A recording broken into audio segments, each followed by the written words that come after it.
What could we do to make our society better? What could we do to make our own lives better?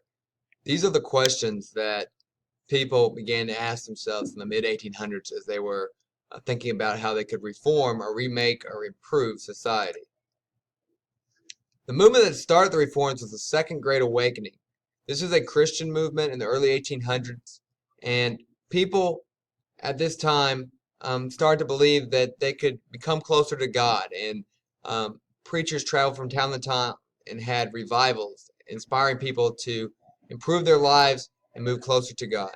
As a result, church membership goes up, and people look to make other reforms or other improvements.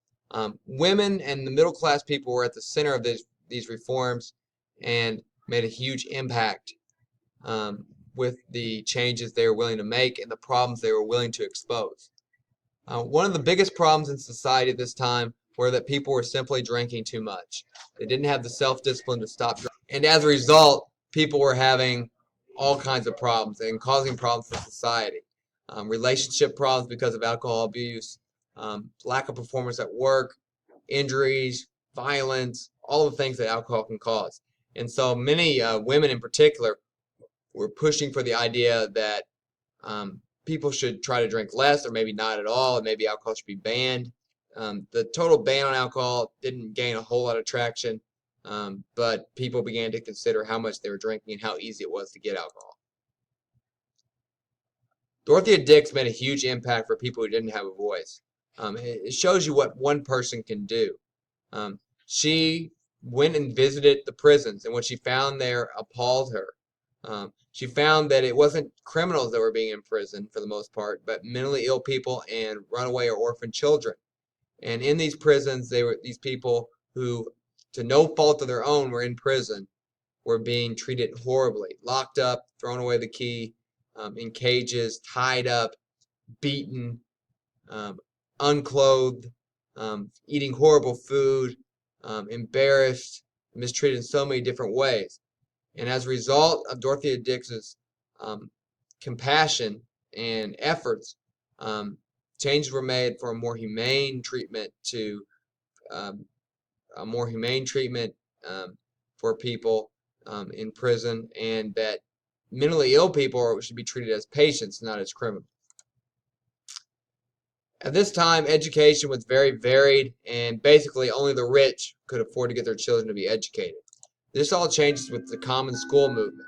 Led by Horace Mann from Massachusetts, the idea was that all children should have the access to public schools for a good education and basic skills of reading and writing, at least up to 8th grade.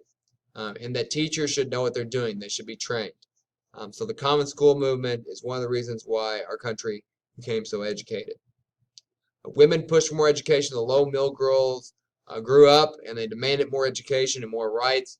Women's colleges started. Catherine Beecher really pushed for this.